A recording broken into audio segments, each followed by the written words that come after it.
You know, over my 18 years leading JP Morgan Chase, I've approved more mortgages than any other bank CEO in U.S. history. We've helped finance millions of homes in every state across the country. I've lived through housing booms, and I've witnessed busts. More importantly, I've learned how to spot warning signs that most people overlook until it's too late. As we move toward 2026, I'm starting to see patterns that look uncomfortably similar to what we saw in 2005 and 2006. Not everywhere, but in certain markets within specific states where the fundamentals have drifted so far from reality that I wouldn't risk my own money. More importantly, I wouldn't advise my clients or anyone who trusts my judgment to make what could turn out to be the biggest financial mistake of their lives. I want to talk about 5 states where buying a home in 2026 could seriously damage your wealth. These aren't arbitrary choices. They're not political statements. They're based on rigorous financial analysis and data our JP Morgan research teams have been tracking closely for months. These are states where overvaluation, structural issues, and economic headwinds combine to create a perfect storm for real estate risk. Let me be clear from the start. I'm not saying these are bad places to live. I'm not saying they lack beautiful homes or strong communities. What I am saying is that from a strictly financial perspective, purchasing real estate in these markets in 2026 is like playing Russian roulette with your life savings. Let's begin with the most obvious example, the state that should concern anyone considering a real estate investment, California. I remember sitting in a risk committee meeting last year when our California real estate team presented their latest analysis. At that time, the median home price in California had reached $830,000. $830,000 for a median home. Not in Beverly Hills, not in Malibu. The median, meaning half of all homes, cost more than that. But what really caught my attention was what our mortgage origination team showed next. The debt-to-income ratios of typical California buyers. We're talking about borrowers taking on 6, 7, sometimes even 8 times their annual income just to purchase a home. That isn't sustainable. It isn't rational. That's speculation dressed up as home ownership. And the situation only gets worse. California has created a perfect mix of factors that make its real estate market a ticking time bomb. First, the tax environment. Property taxes may not be the highest, but income taxes are extremely burdensome once you combine state and federal obligations. High earners in California can face total tax rates approaching 50%. That's income that can't be used for mortgage payments, can't build equity, and can't help create long-term wealth. Second, the regulatory landscape. California has made new housing development extraordinarily difficult. Environmental rules, restrictive zoning, lengthy permitting processes, and union requirements that significantly increase construction costs have all contributed to the same outcome: artificial scarcity. That scarcity has pushed prices to levels that no longer reflect underlying economic value. Third, and this is the issue few people want to address, demographic trends. California is experiencing net outmigration for the first time in decades. Residents are leaving. Businesses are relocating. The tax base is shrinking while the state's long-term obligations, pensions, infrastructure debt, and social programs continue to grow. At JP Morgan, we track population movements as a leading indicator of real estate performance. What we're seeing in California is unprecedented. Net domestic migration has been negative for several consecutive years. The only factor keeping the population relatively stable is international immigration, but most of those newcomers rent. They're not buying $800,000 homes. When I look at California real estate in 2026, I see a market price for perfection in a state facing serious structural challenges. And markets that are priced for perfection tend to disappoint sharply once reality sets in. The second state on my list may surprise you: New York. Real estate in New York, especially in Manhattan and surrounding areas, has always been expensive. But what's happening now is different. This isn't just about high prices. It's about a market that has become completely disconnected from economic reality. I spend a great deal of time in New York. JP Morgan is headquartered there, and I see the market up close. What I'm observing is a market supported by a very narrow group of ultra-wealthy buyers, many of them foreign, who are purchasing property as a store of value rather than as a place to live. But here's the problem. That structure is highly unstable. Foreign capital inflows can shift direction very quickly. Geopolitical risks, currency fluctuations, adjustments in tax agreements, and many other variables can suddenly eliminate foreign demand. When that happens, there is no sufficiently deep domestic buyer pool to support today's price levels. Our mortgage data makes this clear. In Manhattan, the median apartment price exceeds $1.2 million, while the median household income is roughly $65,000. The numbers simply do not align. Local residents cannot afford local property. The market relies almost entirely on external capital, and that external capital is becoming cautious. We are observing longer listing periods, increased price cuts, and a growing volume of unsold properties. The luxury segment, which influences the broader market, is showing visible signs of strain. This issue extends beyond New York City. Upstate New York faces a different but equally serious challenge: declining population, businesses relocating elsewhere, aging infrastructure, and some of the highest tax levels in the country. We have financed mortgages in cities such as Syracuse, Rochester, and Buffalo, and the underlying fundamentals are weakening across these regions. New York State has placed itself in a difficult position. It depends on tax revenue to meet its obligations, yet high taxes push away the very taxpayers it relies on. This creates a downward cycle, and real estate markets consistently suffer in such conditions. The third state that raises serious concern is Florida. This assessment may be controversial, as Florida has been a favorite among real estate investors in recent years. The state has no income tax, favorable weather, and experienced significant migration during the COVID period, driving property values sharply higher. On the surface, it appears successful. However, when we analyze the data as we do at J.P. Morgan, several concerning patterns emerge. First is insurance. Homeowners insurance in Florida has reached crisis levels. Annual premiums of $8,000, $10,000, and even $15,000 are becoming common. This effectively functions as a second mortgage payment. The situation worsens each year due to climate risks, hurricane exposure, fraudulent claims, and insurers exiting the market.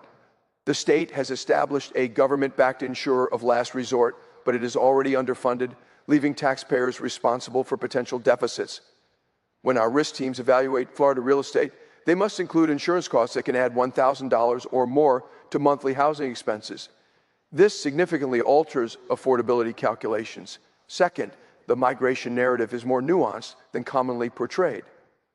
While people did move to Florida during COVID, many were retirees or remote workers with substantial assets. That represents a limited demographic base. As remote work policies evolve, and as residents experience intense summers and increasingly severe hurricane seasons, early signs of reverse migration are appearing. Third, and most importantly, Florida's economy is heavily reliant on tourism and real estate. When the property market slows, as it inevitably does, the economic ripple effects are substantial. Construction employment declines, consumer spending weakens, tax revenues fall, and the cycle accelerates downward. Our economic models highlight meaningful vulnerabilities. The state expanded too rapidly, overbuilt, and attracted excessive speculative investment. That combination increases the risk of a sharp correction. The fourth state is Texas, which may be the most unexpected inclusion. Texas has long been viewed as an economic success, benefiting from no income tax, business-friendly policies, strong job creation, and relatively affordable housing compared to coastal markets. However, this advantage is eroding quickly. The challenge Texas faces is that sustained success has led to excess. Cities such as Austin, Dallas, and Houston have grown rapidly, but infrastructure development has lagged. Traffic congestion is worsening, power reliability remains a concern, water supplies are under pressure, and housing prices are rising faster than wages. At J.P. Morgan, we monitor price-to-income ratios across major metropolitan areas. Austin's ratio has nearly doubled over the past 5 years, with Dallas and Houston following closely behind. These markets are experiencing California-level price growth without comparable income levels to support it. A broader concern is energy dependence. Despite diversification efforts, Texas remains closely tied to oil and gas. The energy sector faces long-term structural headwinds, including renewable adoption, electric vehicles, and shifting global demand. These trends challenge traditional energy economies. In private discussions, energy executives acknowledge a difficult future, not an abrupt collapse, but a gradual decline in relevance and profitability that will affect both the state's economy and its real estate market. There is also political risk that is rarely addressed. Texas's low-tax, low-regulation approach has contributed to infrastructure shortfalls. Roads, bridges, schools, water systems, and the power grid all require major investment. Funding these needs will require either higher taxes or increased borrowing, both of which place pressure on property values. The fifth and final state is Illinois, and this case is the clearest example of structural decline. Much of Illinois outside Chicago is experiencing economic deterioration. Population losses, business departures, overwhelming debt, and severely underfunded pension systems define the landscape. The state is effectively insolvent, and this is widely recognized. Chicago retains some strengths, but even there, the fundamentals are weakening.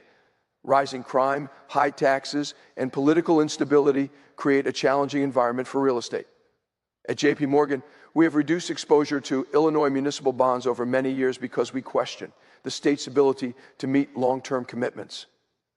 When a government struggles to meet its obligations, property values are inevitably affected. The data is clear. Illinois has experienced population decline for 8 consecutive years. Young residents leave for education and do not return.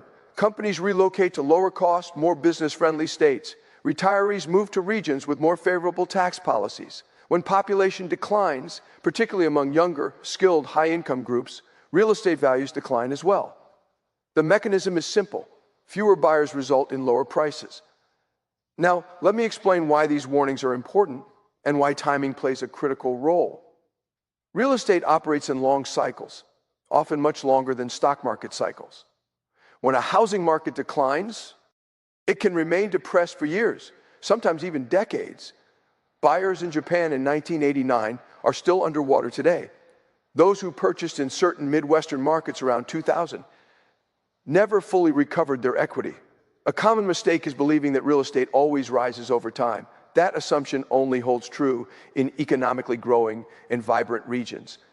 In areas facing decline, real estate can destroy wealth for generations. As of 2026, we are at a critical turning point. Interest rates remain elevated. Affordability is under pressure. Many markets are beginning to show clear signs of strain. A poor purchase in the wrong location could set you back 10, 15, or even 20 years. What's most important to understand is this. These 5 states represent different forms of risk, but they share several traits that make them risky for real estate investment. First, all are expensive relative to local incomes. When price-to-income ratios become overstretched, corrections become unavoidable. Second, they face deep structural economic challenges that are not easily fixed. These are long-term issues, not temporary setbacks. Third, they are experiencing significant outmigration or slowing population growth. Demographics influence real estate more than any other factor. Fourth, they carry high ownership costs, whether from taxes, insurance, or regulatory burdens. Fifth, they operate within political or policy environments that discourage wealth creation and business growth. So what should you do instead? Where should investors focus in 2026? Look toward states with growing populations, especially younger demographics. Favor states with business-friendly policies, diversified economy, that's not reliant on a single industry, reasonable tax structures, and sustainable fiscal management. Texas once fit this model, but rising costs have reduced its appeal. Florida offers climate advantages but carries substantial climate risk. California has a strong economy but faces high political and regulatory risk. In my view, the strongest opportunities are in states such as North Carolina, Tennessee, Georgia, parts of Arizona, and select markets across the Mountain West.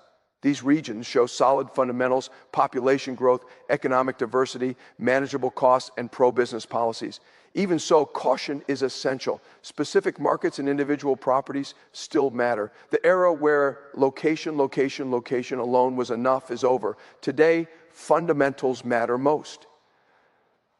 Study job growth trends, not just current employment levels. Analyze age demographics, not just population totals. Review business formation rates, not only existing jobs. Consider infrastructure investment rather than surface-level amenities. Always run conservative financial projections. Assume higher interest rates, increased taxes, rising insurance costs, and lower appreciation. If a deal fails under conservative assumptions, walk away. Above all, don't let emotions guide your decisions. Many buyers fall in love with a property, a neighborhood, or a lifestyle and overlook the financial realities. Real estate is the largest investment most people will ever make. Treat it as an investment, not a fantasy. The housing market has been unusually forgiving over the past decade. Low interest rates, quantitative easing, and favorable demographic trends pushed prices higher. Those conditions are changing. Rates are higher. Monetary policy is tighter. Demographics are shifting. In this environment, the margin for error is far smaller. A bad decision could cost hundreds of thousands of dollars. A good one could secure your financial future. After years in banking, I've learned that most people ignore warnings until it's too late. In 2005, we warned that housing prices were unsustainable, lending standards were too loose, and a correction was coming. Most people dismissed those warnings because prices kept rising. Don't repeat that mistake. The signs are visible if you're willing to acknowledge them. The real question is whether you'll act now or wait until everyone else catches on. The decision is yours, but choose carefully. Your financial future depends on it.